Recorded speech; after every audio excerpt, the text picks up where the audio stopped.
Yo, what's happening, guys? It's your girl Mina. Welcome back to my channel, man. You lot already know what it is. Big up to everybody on this wonderful Saturday? Saturday. It was meant to be a morning vibe, but I'm not gonna lie, guys. I had to do a lunchtime vibe instead. I had a very, very long night yesterday. Absolutely freezed my fingers off. Got a vlog out just in time after the women's game. So if you haven't checked it out, be sure to check it out after the stream. Big up to everyone in the chat as always, man. You lot know what it is. Strictly good vibes. I hope you've had a wonderful week. And I hope the week gets better. I hope the week gets better when Manchester United pick up a win. That's what I have to say. I hope the week gets better when Manchester United pick up a win. Obviously, we're going to talk a bit about, the games. Going to talk predominantly probably about the Newcastle. I've just realised I think I've forgotten to do my FPL. Oh, the deadline is at 1:30. Okay, we're good. We're good with FPL. But let me know how you lot's week's been. If you lot had a good morning. If you lot have had lunch. What time it is, wherever you're watching. And obviously be sure to hit the like button. On the way, you can join the membership club. It's the pinned comment in the chat. You get your badges. You get your emojis. All of that kind of stuff. And of course, you support the growth of the channel. Because the channel is growing. The channel is growing. I hope the quality on my camera is actually better as well because, we're out here, we're up in the content. We're up in the content. I'm looking at it on my phone. It's looking HD. It's looking HD. Big up to Koala, of course. Shout out to Ricardo. Mina got Onana hands after that vlog. Frozen hands. Listen, yesterday it was so cold. It was so cold. But the things that we do for content, the things that we do for content. Honestly, guys, I'm not even kidding. I couldn't feel my fingers. I literally had to go into Nando's. Shout out to Nando's next to Wembley Stadium because I had to go into Nando's and just heat up a little bit. We just had to heat up a little bit. And I was wearing layers upon layers. So I wasn't even cold. It was just my fingers that were frozen because I was holding my camera that I was recording with throughout the game. But you don't know what it is, man. We do it for the content. We do it for the content. So if you lot are not hitting the like video, if you've not gone and watched it, you've not watched the vlog, you know what I did? I came home, I edited the vlog straight away. I edited it immediately. Just so that we could have it out. Been treating us with the vlogs. If you lot are enjoying it, honestly, if you lot are enjoying it and you wanna see more, of that kind of stuff, let me know. I will try to do it as often as possible. But let's talk about Manchester United, innit? Because we're gonna talk about other teams as well. We're gonna talk about obviously Man City versus Spurs. I don't really care who's Arsenal. Who is Arsenal? Let's see the fixtures firstly. Let's look at the fixtures for the day. I find it weird, actually, that there's no 12:30 kickoff. So I didn't mind doing a stream at 12 because there's no 12:30 kickoff. There's just bare 3 p.m. kickoffs. I don't know why Sky have 2 games on today. Or TNT and Sky, 1 on each. Why the hell do we have to watch Nottingham Forest versus Everton? No offense to Everton fans. I know there's one in that watches my channel. No offense.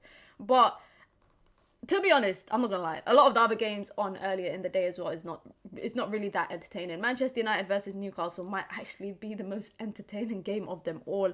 The other fixtures are Arsenal versus Wolves. We've got Brentford versus Luton. We've got Burnley versus Sheffield United, and then Nottingham Forest versus Everton for the 5:30 kickoff, and then obviously Manchester United versus Newcastle for the 8 p.m. kickoff. And you know why I'm actually annoyed about United playing at 8 p.m. because it basically, if we lose, that's my entire Saturday night ruined. I'm going to be angry.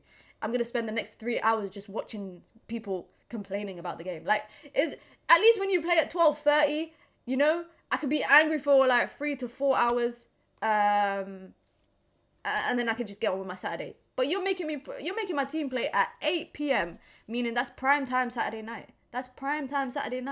Meaning if they lose, and I know a lot of people are expecting United to lose, which is kind of embarrassing. It's a disgrace. We've got to believe. We've got to have faith. Yeah. And I'm saying that I thought we were going to lose as well. So I'm being shameless right now. But let me know how you lot feeling about the game going into the game. I don't know who is. I wouldn't say United are favourites, but I would say Newcastle are favourites. Even the fact that Newcastle have so many injuries. Like, United have injuries and Newcastle have injuries. But it seems like when United have big players out, that it impacts them a lot more when it comes to injuries. Whereas Newcastle went toe-to-toe with PSG, and they only really dropped points in that PSG game because of a fluky penalty. I don't think that should have been a penalty. But the fact that they were able to do their job, get the goal early, and then just sit back and defend very, very well. Livramento had a man-of-the-match performance, I think. My biggest concern is obviously Andre Onana. Let me know if you lot are concerned about him. I saw Eric Ten Hag kind of I wouldn't say boosting his morale a little bit, but, you know, saying positive words, using stats. Obviously, he's using stats and he's like, well, you know, he's got the highest save percentage in the league right now. He's got the most clean sheets. Everything he's saying is factual, but it does not defeat the main concern here, which was the fact that errors were made in the Champions League. And you know what? I felt bad for him. And, you know, I will be very honest, guys. I'm sticking by Andre Onana. I'm sticking by him. Clip this. I don't care. You know, hold it against me 6 months from now when I'm criticizing Onana. I don't care. I am sticking by him because I feel sorry for him. The way that everybody has kind of turned against him. And I guess it's because, you know, coming in, replacing David De Gea is never going to be an easy task to replace someone that has had the longevity that David De Gea has. It's a good servant of the club, 10 or so years. So you're never going to come in and do the best job immediately. And I get that. But the guy's only been here for a few months. And I feel like the age thing, everybody, you know, people mention the whole age factor about the fact that he's 27. These are errors that can't be unlearned. When you're 20, 21, you're still raw, you're still developing, you're still young.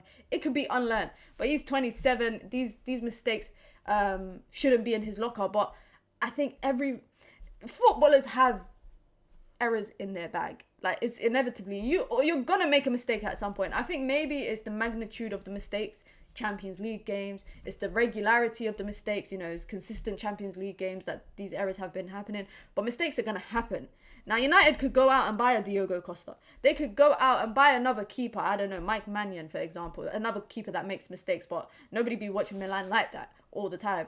Man United could go out and buy another keeper, but who's to say that they're not going to make mistakes? Who is to say that they're not going to make mistakes? And that's why I feel like Andre Onana, 3 months into his time at Manchester United, to call for his head already, I'm sticking by him, man. I'm going to go buy an Onana shirt. And I know I'm a liar, guys, because I say it all the time, I'm going to get this shirt, but I'm actually going to go and get an Onana shirt. I'm going to go out and buy one. Let me see what the chat is saying. For some reason, it's not letting me pin the chat. I'm using a new software today, so it's not really letting me pin the chat for some reason. Big up to Suleiman in the chat. Your Saeed stream did wonders. Yes, it did. Big up to everybody that watched. Big up to everyone that watched it live. People even went back and watched it. I think it's like the most viewed stream on my channel so far. And big up to Saeed. He will be back on my channel. It's gonna happen. I don't know how often, but we're gonna do some stuff and we're gonna do some EAFC. Sorry, we're gonna do some EAFC content. So big up to everyone that kind of found me as a result of that stream as well. Suleiman says, believe in what the players are. Someone woke up on the wrong side of bed. Big up to MUJ Center says, exactly, everyone makes mistakes. Big up to Ravi in the chat. If Onana makes another mistake tonight, I'm gonna riot. When Eric Ten Hag used stats, I got Scooby-Doo suspicious and wanted Marcel to take the mask off. Listen, I think stats are a funny thing to use when it comes to, especially like goalkeepers. Is like, how do you guys feel about using stats to analyze players? Because I feel like you should use a combination of stats and the eye test. People call it the eye test. I think you should use a combination of both. For example, there's this whole conversation happening about his name is Guirassy, Bundesliga player. Nine Bundesliga's game. I think he's got 15 goals. People are using stats to be like, United should go for him. I think it's a 17 million euro release clause that he has until January. And people are saying United should go for him. I'm seeing people saying United shouldn't. And I think when it comes to that kind of stuff, it's all about the eye test. Stats are an interesting thing, but also I think you have to put the eye test into it. And to be honest, there's some players that you can't use stats to analyze, you know, what they do. For example, and I know people might not agree with me, but I feel like a midfielder, you can't use, you know, passes completed and duels won. I feel like that them kind of when I watch Kobbie Mainoo, I'm not going off of his stats. I know his stats it'll probably be good in terms of pass completion or duels won and all of that kind of stuff. But I'm going by eye test, what I'm seeing with my eyes. I don't need, you know, that's not the kind of measure I need to see whether he's a good player. Andre Onana, or just goalkeepers in general. I know people like to go off the save percentages, but it's the same argument with David De Gea. We could have said, you know, in the time when he was making errors or whenever he made errors, well, you know, he had 10 saves. Oh, he had this many clean sheets. I know a lot of people use the clean sheet thing as a kind of measure for David De Gea last season. You know, he won the Golden Glove in the season. Okay, cool, but you know there was costly errors that he made. Yeah, United to finish top 4, but there was errors that were made throughout the season. I just don't think it was as costly, obviously, as what Andre Onana has done, which is why people are not kind of being that critical. Big up to Austin says, big up Mina and chat. I just woke up early because early morning streams, life on the other side of the pod. Big up to Austin. Big up to Ravi says, question, how do United cope with Newcastle's physicality? We don't. It's as simple as that. United do not do well when it comes to physical teams. Don't you guys remember the first game against Wolves? No physicality. We come up against Brighton, no physicality. Newcastle for me is a worry, just for physicality purposes. And that's why I wouldn't be surprised if McTominay starts. I wouldn't be surprised if it's you know what? I think it could be an Amrabat and Kobe midfield. I wouldn't be surprised if it's an Amrabat and Scotty midfield and then Kobe comes on, because I know they're trying to manage his minutes. But for me, what's his name? Joe Linton, yeah. Joe Linton ran rings around our midfield in that last game we played them. And that was a Carabao Cup. That was a Carabao Cup where they didn't even have forget injuries. They didn't even play their starters. They played their B and C teams. Joe Linton was one of the few first team players that was actually playing, regular first team players that was playing. And he ran rings around Manchester United. So my biggest concern when it comes into games like this is midfields. Like my midfield, United's midfield, if that gets overrun, defenders are going to get overrun. Forget the front line. And you know, it's kind of like we kind of expect United's midfield to suck every game. This is a midfield that we've spent how much money on? Well, we spent 60 million on Mount. What is it? 5 million on Amrabat on a loan. Obviously, Eriksen on a free. Casemiro, 70 million. Bro, we've spent more than 100 million on our midfield. We've spent more than 100 million on our midfield. And we're still seeing Scott McTominay play. Like, it's quite frustrating, guys. It's actually quite... Now that I'm fully deep in it now. It's actually quite frustrating.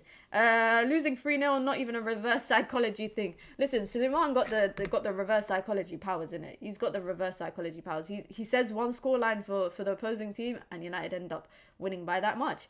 Grassi is like Kolo Muani last year in the Bundesliga. We need more time to analyze the players over a longer period of time.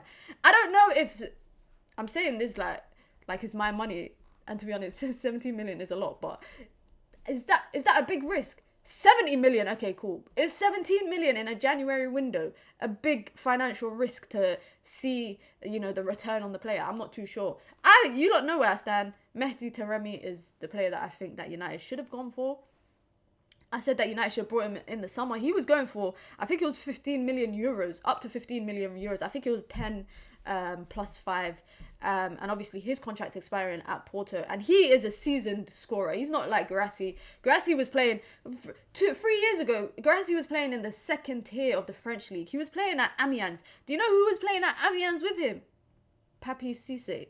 Don't ask me how I know this. But he was playing in Amiens with Papi Cisse. That's the second tier of French football, or the tier below the League One, I guess is first. You could call it championship, the championship of the French league. He was playing there at the age of 25. Now, you know, he might have approached his prime a lot later than others. You know, Mehdi Taremi is the same. He only came to Europe at the age of 25, 26. But he's a season's goal scorer that's been bagging 25, 30 goals a season for Porto. Whereas Grassi, 9 and 15 in the league is impressive. But I think, put me in the Bundesliga, I could probably do it too. No offense. Like, all respect to anyone that watches Bundesliga. But, you know, Bundesliga and Premier League, two different stuff. Jadon Sancho struggled. He struggled coming into the Premier League. Coming from Bundesliga where he looked phenomenal. He looked great. So if United were to go for a striker in the summer, in the January, because it seems like they are trying to loosen the workload off, what's his name, Rasmus Højlund, and Martial is still there as well, then for me, it's like, go for a seasoned scorer. And if the risk, you don't have to pay 30, 40, 50 million, 10, 15, 20, up to 17 million, alright, cool. It's like low risk, low return. Havertz and Werner struggled too. Werner, another player that we've been linked to. What the hell? Why are we taking all these ex-Chelsea players? I'm sorry, like, since when did we become like that, to be taking ex-Chelsea players? I'm sorry. We need to be bigger than that. We need to be better than that. I think Anthony scores tonight. I've been saying that for the last 3 games, guys. I've stopped saying it. I've been saying I think Anthony's going to score. So I've just stopped saying it. I feel like even, I don't know if you lot remember, but midweek, he wasn't looking for that shot. He wasn't looking for that shot. When he cuts in on his left side, he wasn't looking for the shot. He was always looking for the pass. So has he changed his game a bit where he's not always trying to go for goal? I don't know. He could get an assist if he can beat the first man in a cross. Yeah, he gets an assist. He gets an assist. Anthony was good at Champions League last game. I think he had. It's so funny because I think he had a good game, but I feel like people's dislike for him. When you dislike a player so much, people will not ever admit that they did good. Bruno Fernandes, I think, had a good game, but people hate him so much. People will say that he didn't do good. Who else? It's just like when the players do good, you can praise them, and when they do bad, you can criticize them. And I think Anthony had a good game. I genuinely think it. Big up to Miz says we need to win. Listen, we need a big win. We need 3 points. Nothing less than 3 points. And United are going into this as underdogs, essentially. Austin says, I can't talk about strikers after that Chelsea leak, Largo. I don't know. I don't know the video, but I know the context behind that. I saw it on Twitter very briefly. I saw people talking about it and I kind of made out what it was about. And I just laughed. I was just like, footballers are just footballing, man. I don't know. I don't know what's wrong with footballers. Big up to Broderick, says, what it do? Happy Saturday, y'all. Big up. Hope you lot all having a good Saturday. Let me know you lot's plans today. Obviously, watch football, but are you lot doing anything fun? You doing anything entertaining? It's so cold, guys. Guys, it's so cold outside. My God. I don't know when it got this cold. I know it's December, so I shouldn't be complaining that it's cold, but I genuinely feel like November wasn't that cold. I remember it being rainy, windy, etc., but the cold outside is next levels of coldness. It's actually next levels of coldness right now. I'm from Africa, guys. Believe. I'm not made for coldness. I'm not made for this weather. I'm not made. Let me know if you guys are experiencing the same level of coldness, because me, honestly, yesterday I was this close to buying goalkeeper gloves and wearing them. I heard goalkeeper gloves are insulated. I don't know how true that is, but yeah, big up to Aminor joining the membership club. I can't pin it. I can't pin it on the guys. I'm a disgrace in it. I got a new software. Got a new laptop. Sorry, not a new software. So I had to rebuild everything, all my stream stuff, and I forgot to add a plugin on the software that allows me to pin chats. But don't worry, for the next stream I will add that plugin so I can pin everyone's chat. But you lot can see, man, big up to Aminor for joining the Minions Club, man. You guys know what it is. Aminor gets to use the cool emojis only for the members. Only for the members. Big up to Aminor. Mina, I'm now a member of your channel. Welcome. We welcome you with open arms to the community. It's not a reckless community. I'm not like KG, guys. I'm not like KG's. You lot know what my motto is. It's strictly good vibes. We're just here for good vibes. That's it. Alhamdulillah. We're just here for good vibes. I'm still... When Owen said that when Owen said Amisnor on the full view, I couldn't stop laughing. Like it took a while for it to hit like my brain. But when I realized what he was referencing, I couldn't stop laughing. Mina, I love the collaboration with Saeed. Listen, if you guys like that video and you like that stream, yeah, every time Saeed's going live later tonight, yeah, I think he's doing a stream later this evening for the game. Make sure you lot go to the comments and say we want to see you on Mina's channel again. Just keep saying it. Keep saying it. We are planning to do more content. Of course, it's going to be coming. We'll try to get the content out as often and regular as possible. Mina, I'm having a pigeon situation here. They keep fighting each other to death and dying in the gut. Damn. Austin says, laughs in the fact it's 5 inches of snow and 12 Fahrenheit where I live. Lows. What is Fahrenheit? What is 12 Fahrenheit in Celsius? Because in the UK we only go by Celsius. Let me see what it is. 12 Fahrenheit to Celsius.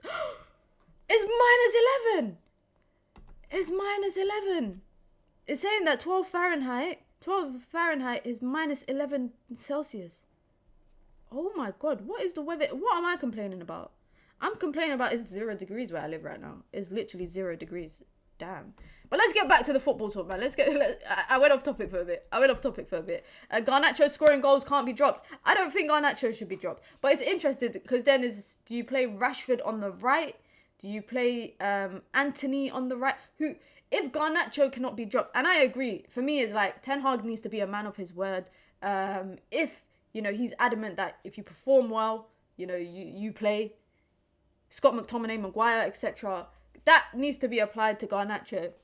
And I personally, I like Garnacho on the left over Rashford currently. Don't shoot me, guys. Don't shoot me. Maybe I'm just going off of recency bias and I'm just going off of the fact that Garnacho's scored a few goals.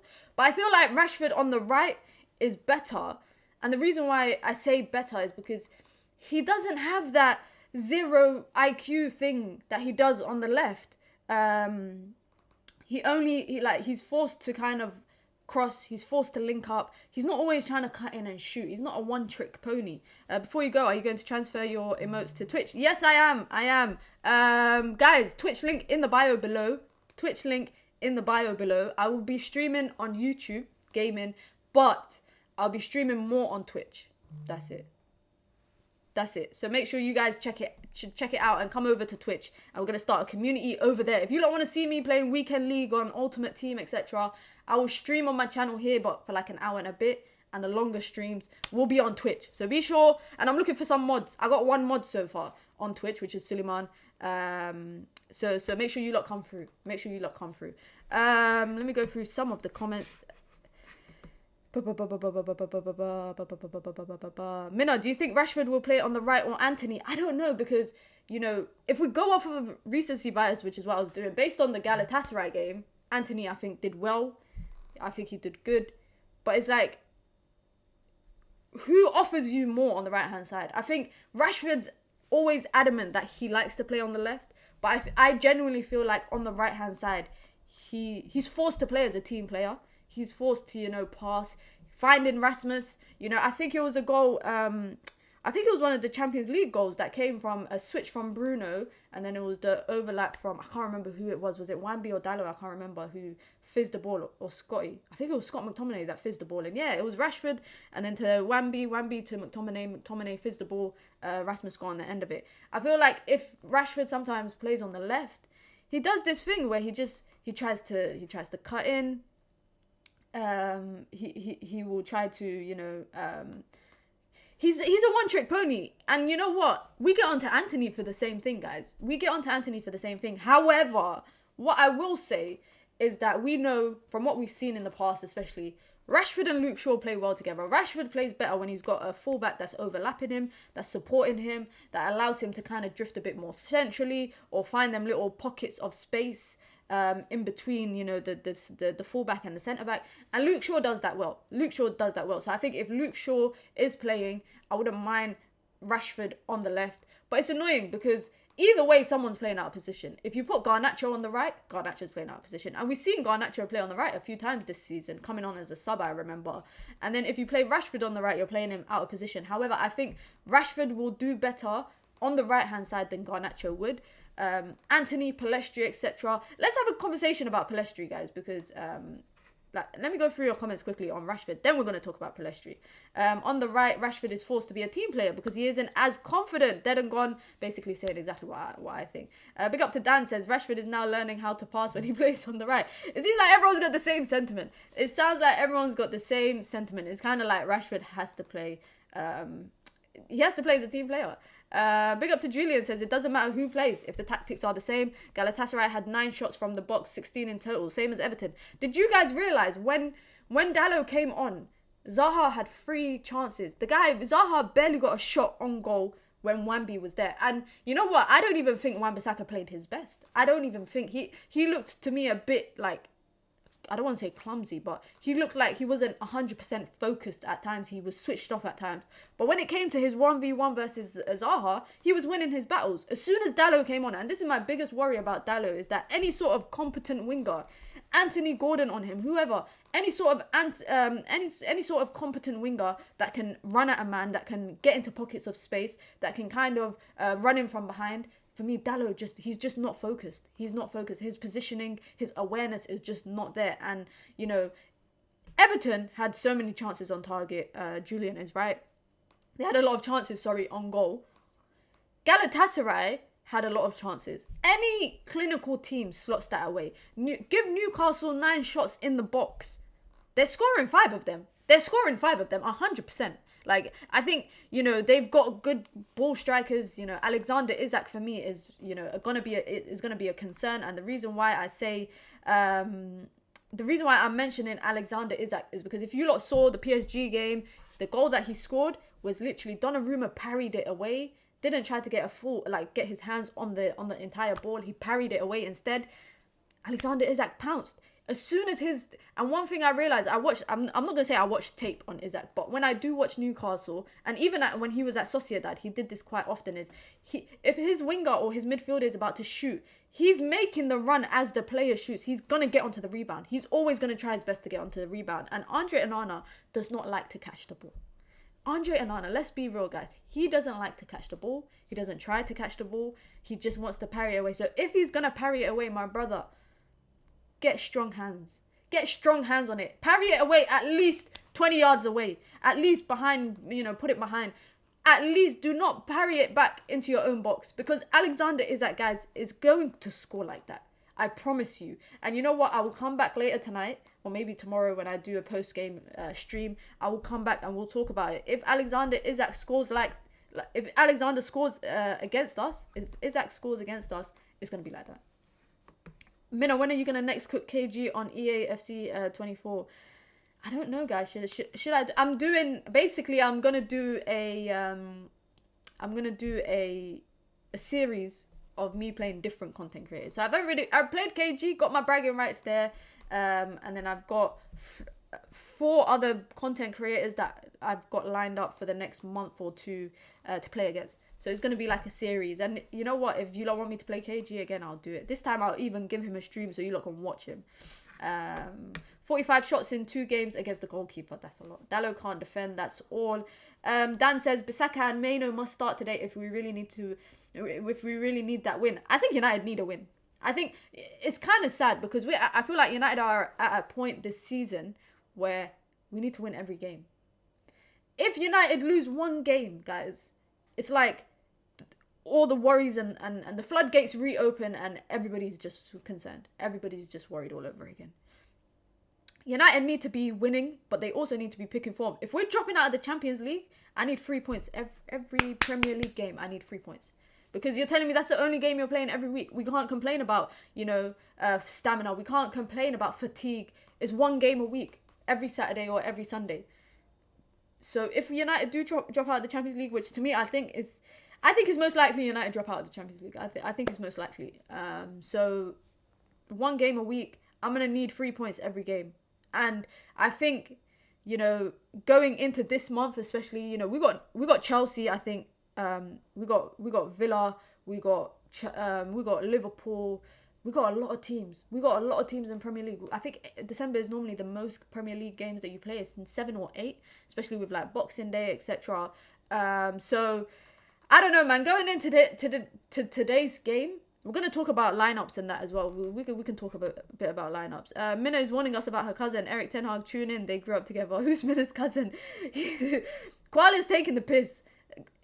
He's talking about Alexander Isak. Alexander Isak is not my cousin. Too many people tell me that we look like we could be related. I'm not related to Isak. He's Eritrean. Julian says, and Facundo, as you mentioned him, is so raw, very little play time. Was thrown against Bayern and he was so overwhelmed, and since then he's just used sporadically. That's why Facundo looks selfish, maybe. He was desperate to impress. I wouldn't say he looked desperate to impress. For me, it was just like he's a right winger, played at left side, so he's forced to shoot. But I don't think he's a shooter. I think he's the kind of player what I've seen from him is the kind of drive to the baseline, put a ball across the box on the right hand side with his right foot. When he's on his left side, he can't do that. I saw him, he tried to do that at one point in the game, but he wasn't able to. So I think, again, you're right, he's used sporadically, so it's not an opportunity for him to pick up any form, to kind of get into any sort of groove. It's difficult to come on 10-15 minutes in a game where you're chasing. And I'll be honest, guys, that Galatasaray game I told you lot, everybody just looked like, to me, they were trying to be the hero. Everyone was trying to be the everyone was trying to shoot on sight. Everyone was just trying to be the hero. Scott McTominay, Martial scuffed a big chance. Pellistri with 2 chances. Bruno, everyone just wanted, it's like they saw their name in lights. And for me, that's not the kind of composure you're meant to have, you know, chasing a goal in a game. I don't think so. And that's why I said, sometimes I feel like they lack that mindset.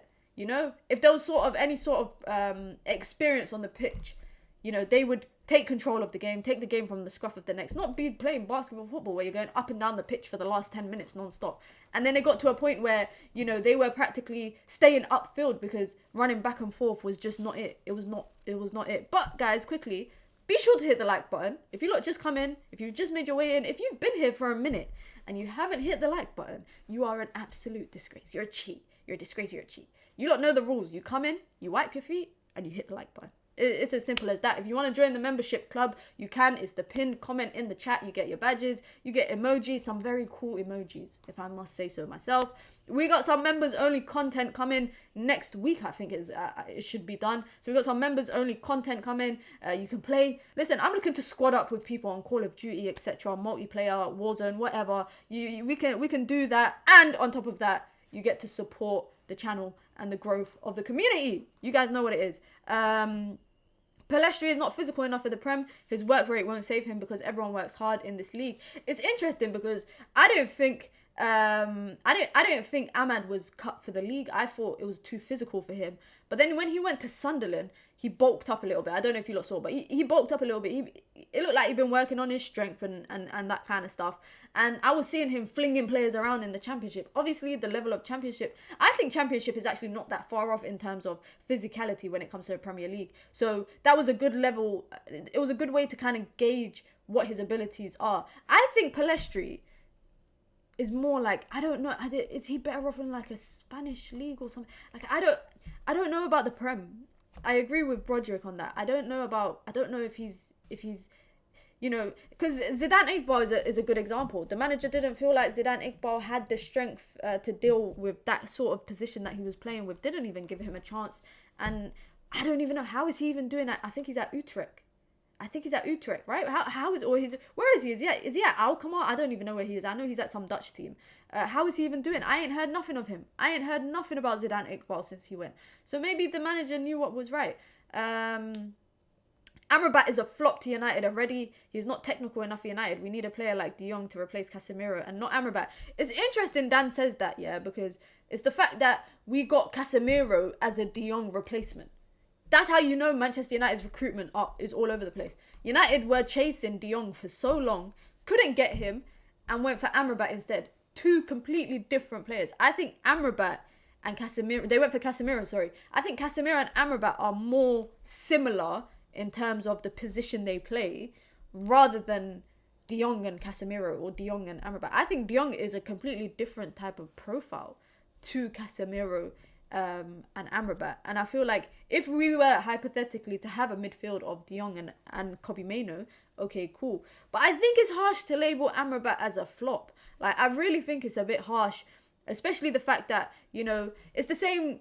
Okay, he's not the same age as Pellistri. Okay, cool. But it's the same sort of reasoning. The guy sporadically plays games. He will start half a game here, come on as a sub here.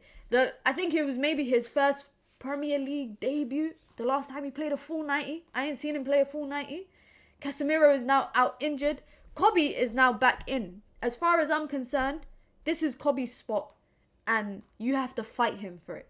And it's unfortunate for Amrabat. They might even send him back to Fiorentina in the January window. I'm here. I saw a lot of reports that were saying that United are not impressed with Amrabat in terms of the recruitment staff are not impressed. And he was obviously a Ten Hag signing. I think that's no secret that he was a Ten Hag signing. But for me, it's like, how can we label him as a flop already when the guy has not had an opportunity to play often or play consistently?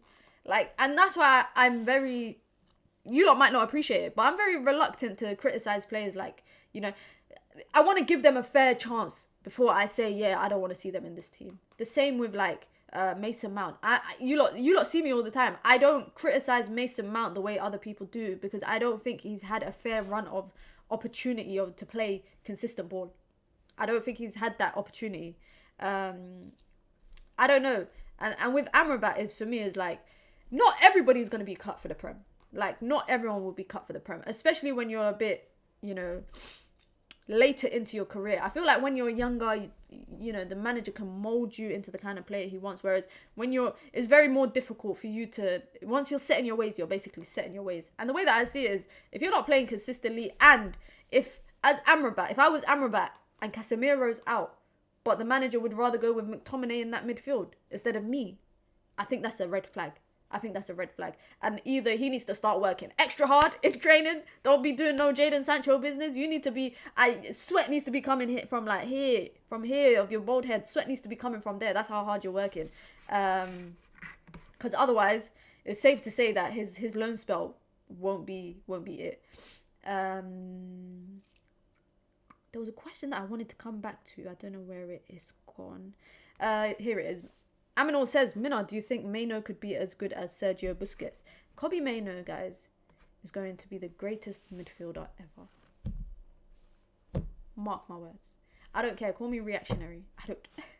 Call me reactionary, guys. Kobbie Maino is going to go down as a Manchester United legend. He's going to be a legend. Yeah? It's not going to be any of this, become a great footballer and leave and go to Madrid and go to Barcelona. He is going to retire Manchester United. Yeah? He's going to retire. Give Liz... When Amrabat leaves, if Amrabat leaves, give that number 4 to Lisandro Martinez, and Martinez, give me that number 6 shirt for Kobbie Maino right now.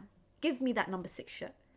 And that's not even me being reactionary, guys. I genuinely think it. I have a very good feeling about Kobbie Maino. I got a very, very, very good feeling. And I think he's going to go down as... I was going to say something very blasphemous, guys. I was going to say he's going to be the greatest ever Manchester United Academy product. But, we've had the class of 92 and that, so I can't really say that. But he's going to be... If he's... One thing I don't want for Kobbie Maino, I don't want a cycle of a new manager every 2 years. Because I think that will stunt his development. I feel like Ten Hag... Again, you lot might not agree with me, but I feel like Ten Hag can work well with young players. You see, like I said before, when a player is kind of like 25, 26, 27, and they're set in their ways, it's kind of hard to coach them and mold them into the kind of player you want. Whereas Kobbie Maino, for me, number one, I feel like he's already got the traits that he needs in that position. Like, I don't think he needs to be molded. He just needs to have a path that he can continue on. He doesn't need to be molded into any sort of player. He doesn't need to be molded into, certain attributes and characteristics. Because I feel like, how long has it been that United have had a midfielder that is, quick, sorry, guys, that actually hurt my neck. That's consecutively, like, looking left, right, always scanning. And it's one thing that Erik Ten Hag actually praised him for and said that, he's always looking, he's always alert, he knows what's around him. And he's always scanning, and we've seen it, with him. I feel like that kind of stuff, McTominay don't even do that. Because you can't coach a person into learning that kind of stuff when they're a lot older. Whereas if they've already got them fundamental traits at a young age, sky's the limit. Honestly, guys, sky's the limit. Whiplash settings, honestly, that actually hurt my neck. I'm not even joking. I don't know how he's doing it all the time. That hurt my neck. Big up to Nadir says, Wallahi means I swear to God, by the way, guys. Wallahi, McTominay as a footballer is one of the worst players I've seen. What kind of midfielder is scared to have the ball? His little purple patch is distracting a lot of folks, but not me.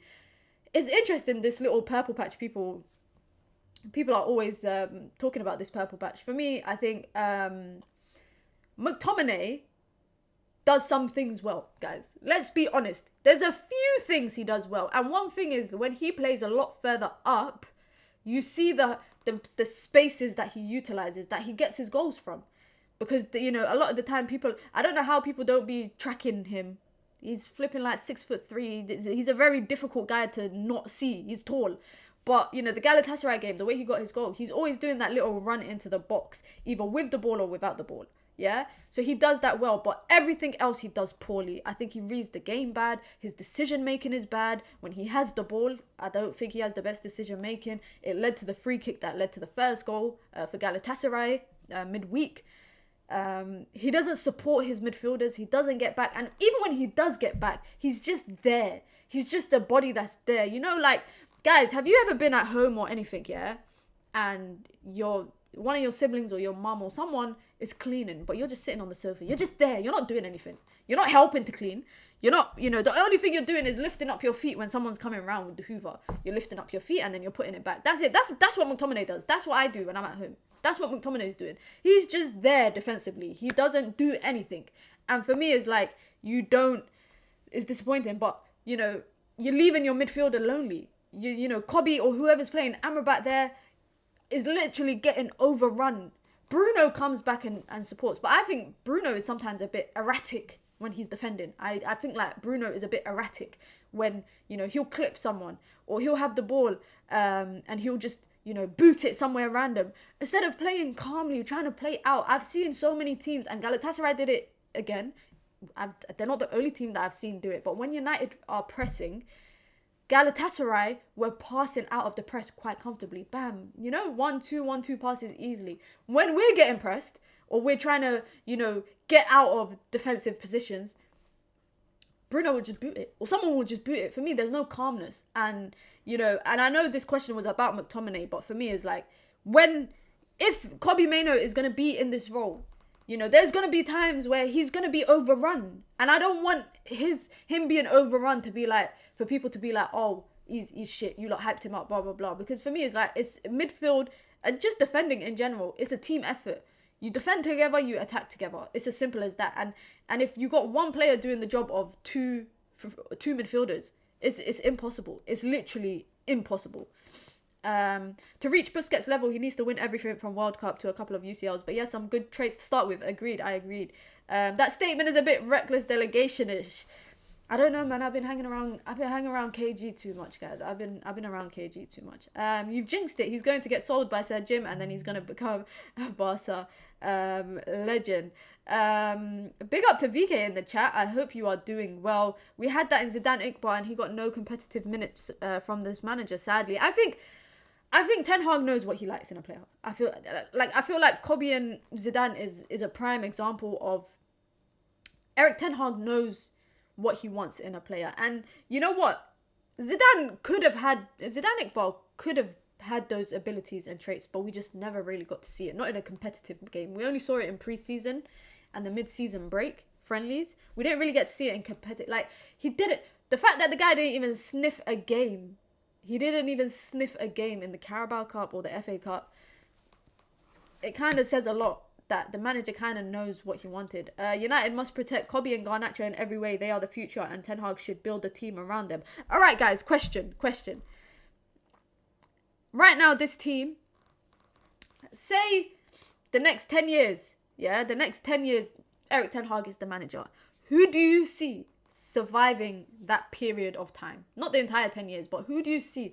What player do you see being a part of the success? So if United were to go on to win a hypothetical, if we won a Premier League in the next 5 years, what players do you think will be in that picture?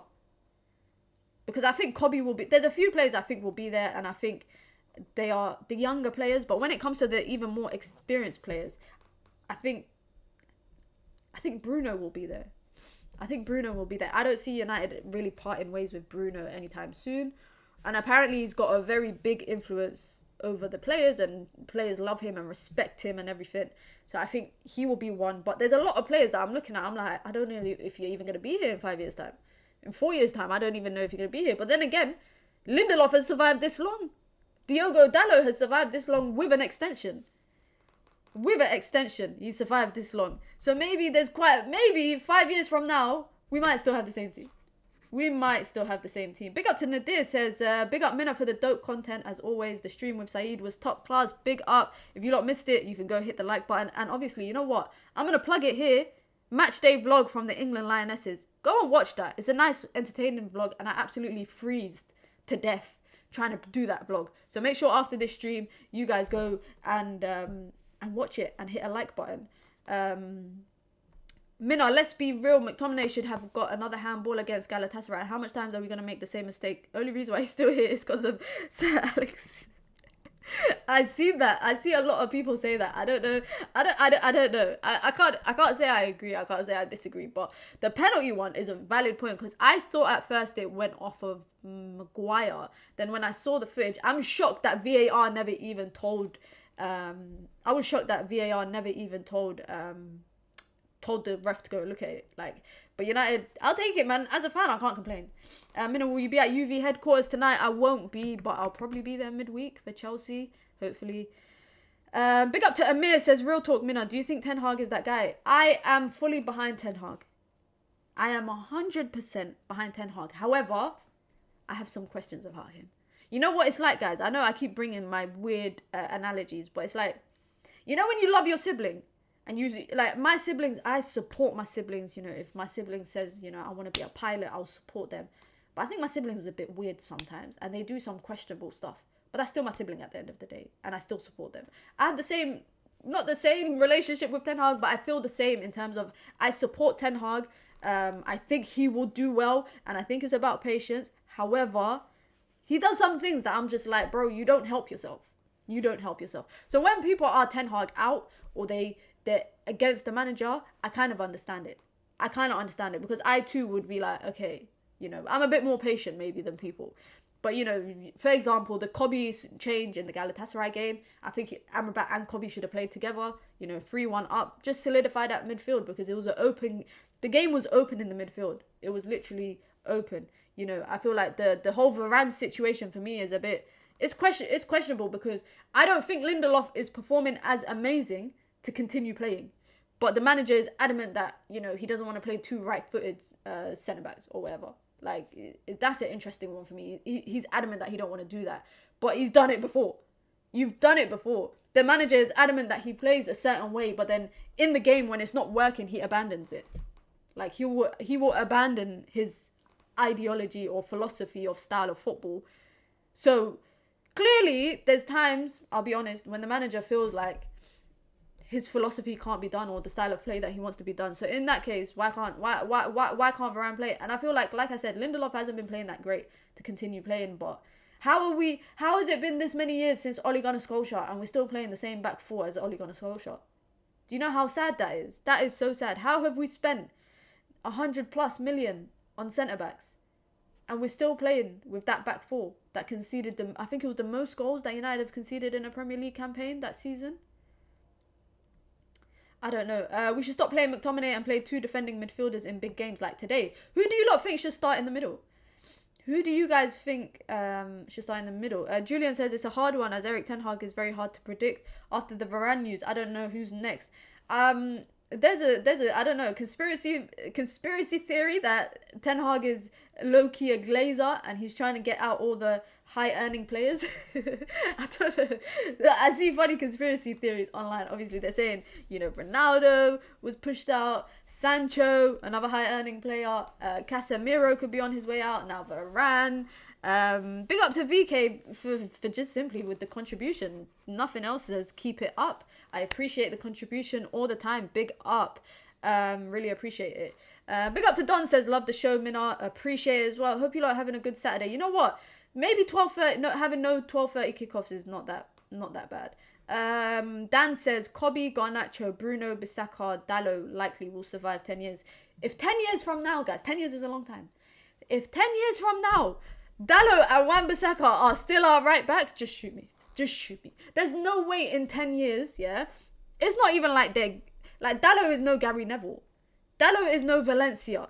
Like, Valencia for me wasn't, he wasn't a Trent, but he did a great job. He did a great job for me. And Gary Neville for me, best right back ever. There is no reason Dalot should be here in 10 years' time. I'm sorry, guys. He shouldn't be here in 2 years' time. Let alone 10 years. That's a bit harsh. Okay, sorry guys, sorry. That's a bit harsh. But Dalot shouldn't be here in 10 years' time. I'm sorry. There's no way Dalot should be here. I don't even think he should have got a contract extension. Koala says Scott McTominay is the future. Second striker McTominay, rebrand him. He's going to be a legend. Obviously Koala be trolling as always. We have to reach the Scottish quota.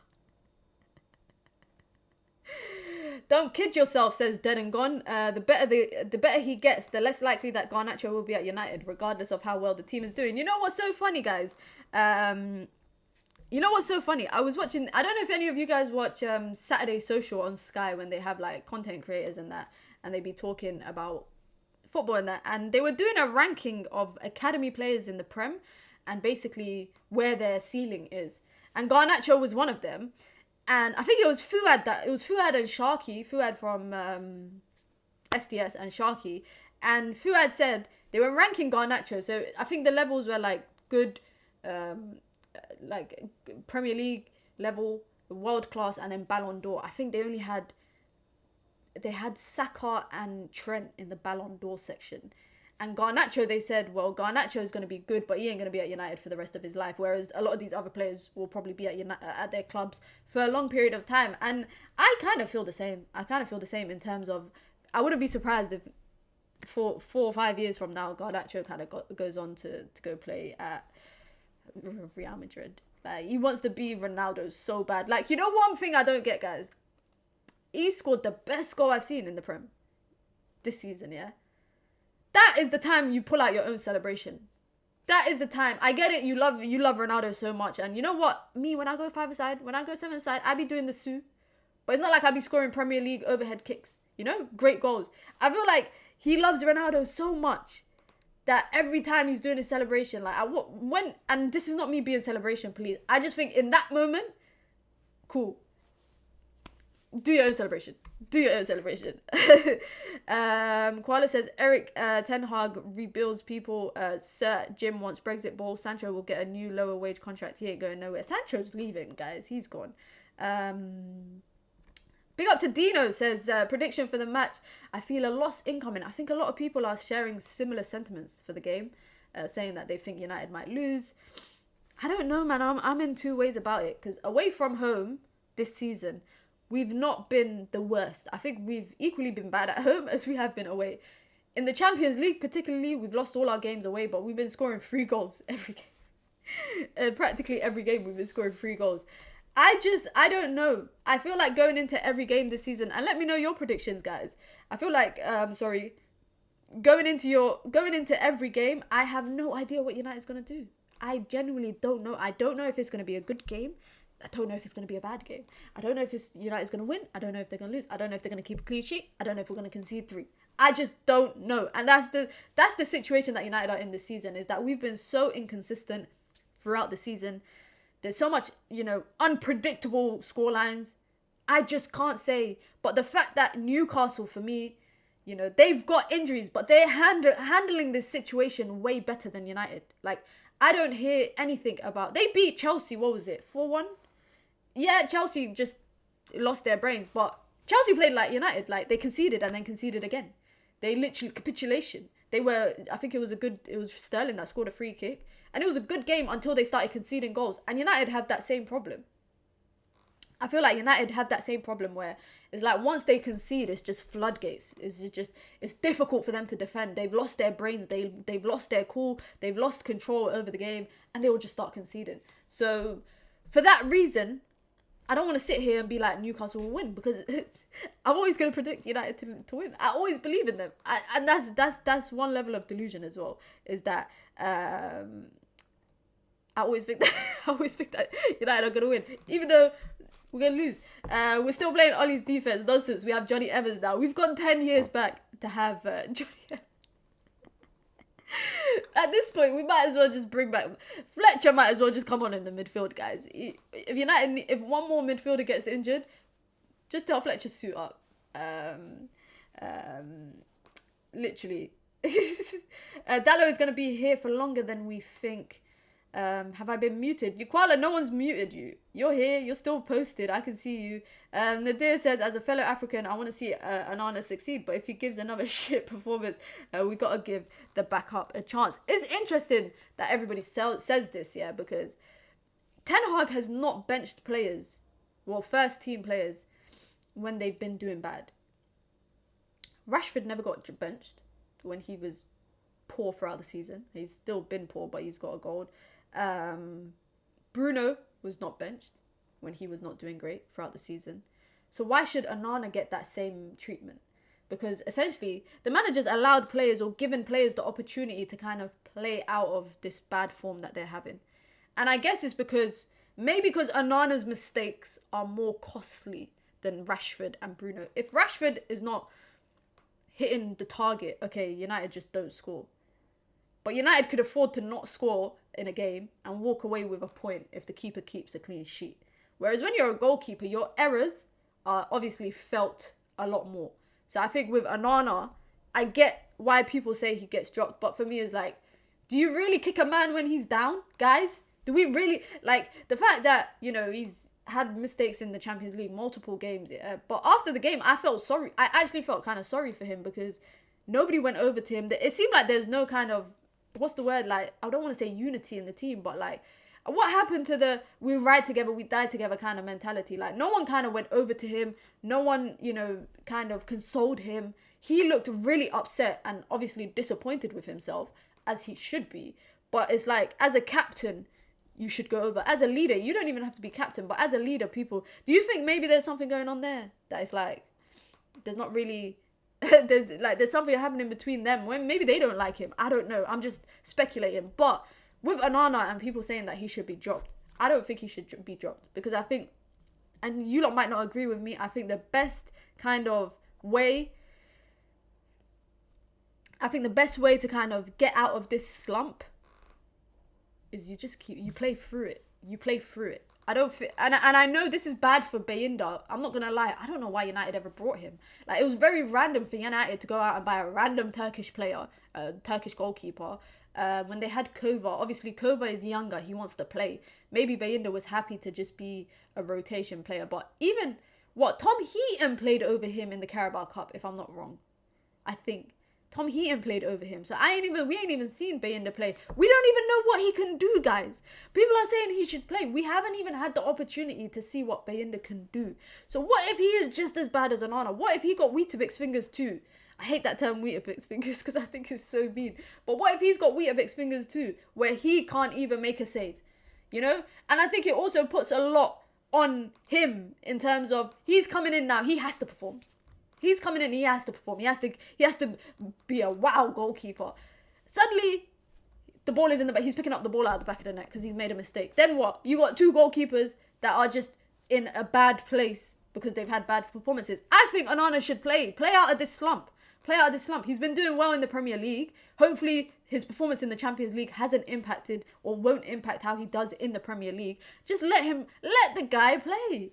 Big up to VK with the super chat. I really do apologize because I can't pin it for some reason because of the chat that I'm using.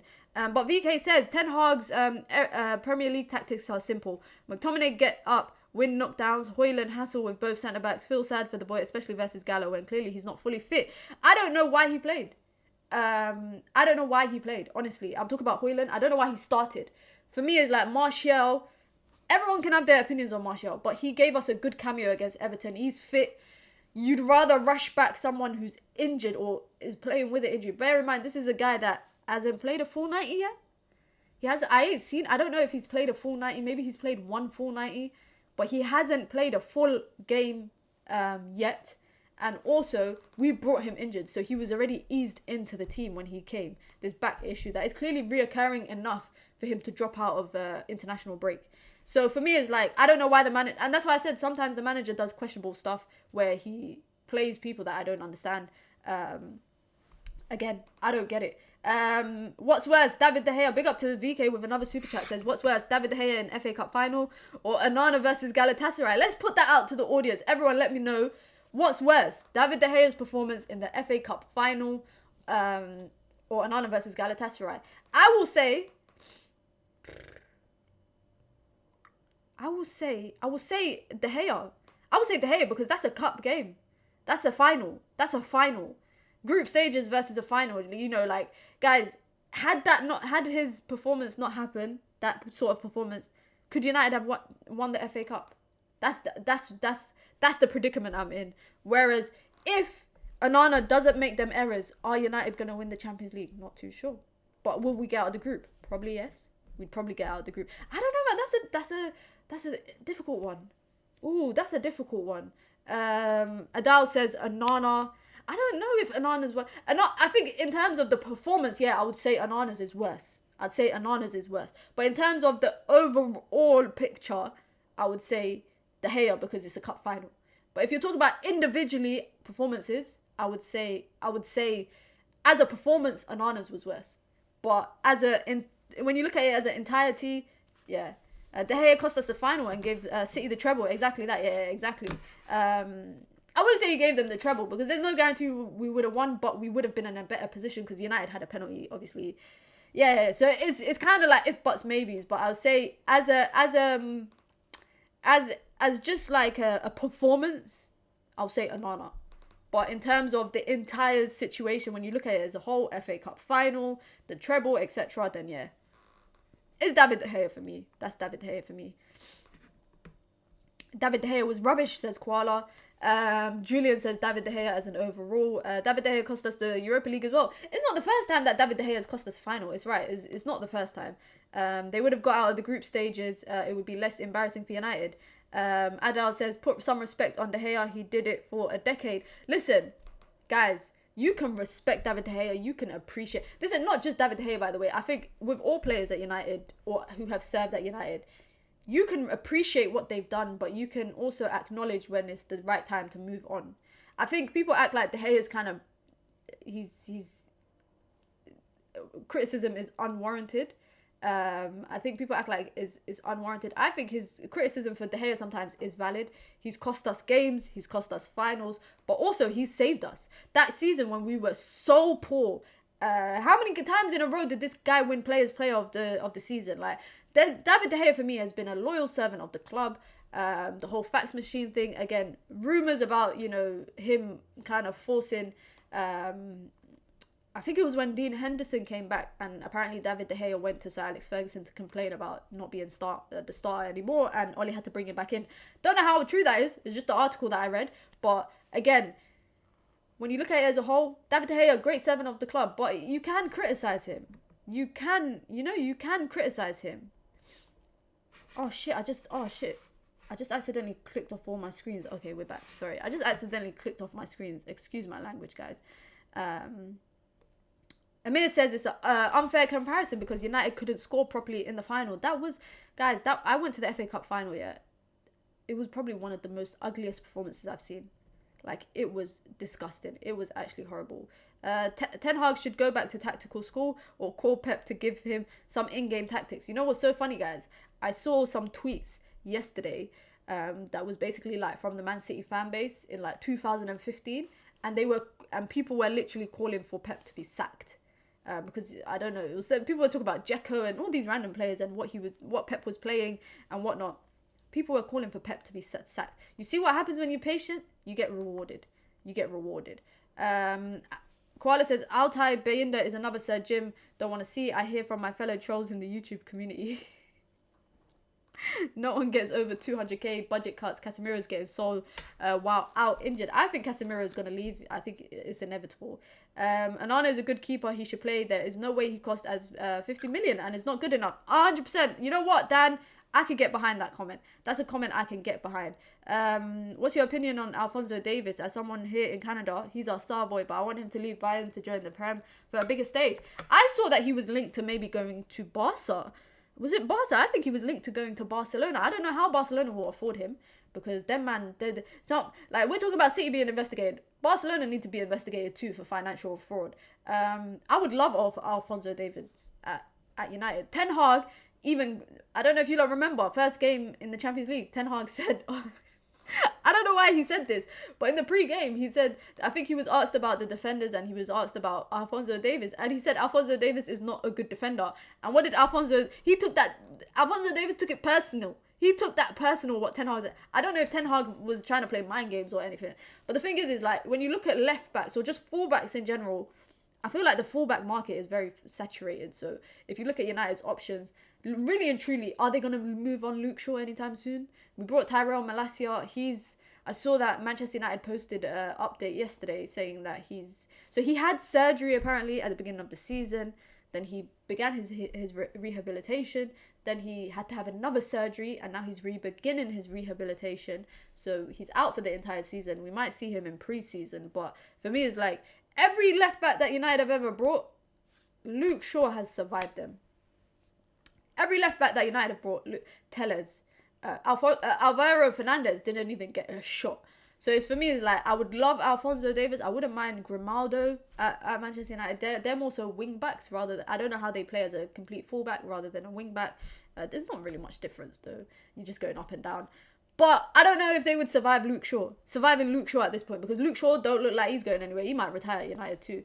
David De Gea has to be loyal when given 375k a week. I don't even know how he even got that bag. It's crazy. I guess he got it when he was at his best, and that's why I'm hoping that that's not something that becomes a thing that reoccurs for Manchester United, where players perform well and they get rewarded with fat contracts.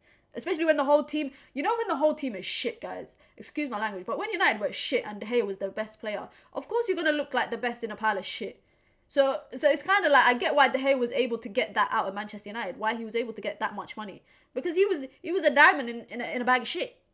But now it's like it's like when everybody else is shit, like I don't want anyone to be rewarded for it. And I don't think, guys, do you think players should be rewarded on contracts based on individual performances, but also on how the team is performing? Because like I said, with De Gea, it's easy to look great in a team full of crap. So Diogo Dalot was rewarded with a contract of a 3 to 6 month good run of games. He came back from the World Cup. Wan-Bissaka took that spot. Wambi took that spot, and he wasn't getting it back. He still hasn't really got it back now, but they still rewarded him with a contract extension. I think he's on 85k a week, but his contract is to 2028 or 2029. I don't know why you'd give someone a 5-year contract. It doesn't make any sense. But the whole idea of contract extensions, I don't know how I would feel about Rashford, another one example. United weren't their worst last season. They were okay, but Rashford obviously was the biggest shining player in that season, and as a result, he's had that contract extension. I don't know what's happening off the field, but he's just not looked the same. Do you think people should only get contract extensions or top-ups or whatever you want to call it on their contracts when they are performing well and the club are performing well, or if just they're performing well? Because I'm kind of in two ways about it. Ten Hag don't fancy Alvaro Fernandez too. Rather send him on loan even when two left backs are injured before he sign Reguilon. Alvaro will do well whichever club he signs for next. I think Alvaro had the best loan spell after Amad Diallo. I think last season he had the best loan spell. We knew Onana was not a shot stopper like De Gea when we went for him. Any good strike is a goal. But that's an interesting one, because when we were signing him, people were, there was like, oh, he's got the best saving percentage in the Champions League. Oh, he's got this in the Serie A. Oh, people saying he's not a shot stopper. This is his percentage of saving shots and blah, blah, blah. United have let it be a free for all this season in terms of conceding shots.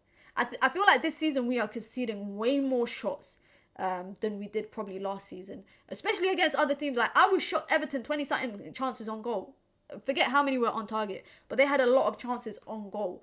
And I feel like if we're saying that, any shot, any good strike on goal is gonna be a goal, then your keeper's not good enough. I don't think the keeper's good enough in that kind of instance. So with Andre Onana, I think there's a good goalkeeper in there. I don't think United go out and spend that much money on a goalkeeper for that can just pass, because even then his passing, there's been games where I'm like, bro, is that David De Gea? Are you David De Gea in disguise? Because there's been times where he's done questionable stuff passing. He does that it's like a little clipped pass through the middle, and sometimes it gets easily intercepted, so it's like, did we buy him for his passing? Did we buy him for his the fact that he can play really high up in terms of his starting position when United, like for example corners? Or did we buy him to save? What did we buy him for? Like, honestly, what did we buy him for? But guys, let's quickly wrap it up. Let me know your predictions in the chat, and also let me know your starting players. Who do you think is going to start? I will go with it, and I'm going to say Andre Onana is going to start in goal for me. I think it will be Aaron Wan-Bissaka on the right. It will be Maguire, Lindelof, Shaw in the back. I think it will be Kobe and Scott McTominay, Ten Hag likes to play Scotty out against Newcastle. So I think it's going to be a Kobe by himself, Scott, Bruno. I think it'll be Garnacho, Rashford, Martial. That's what I think it's going to be. It'll be really interesting if honestly Højlund starts, because for me it's like, where is the man management of easing players back in after injury? Where is that man management? Especially when he looked completely out of it. For me, United played way better in terms of hold-up play when Martial came on against Galatasaray. Again, Anthony for me is like, he played well on the week, in the midweek.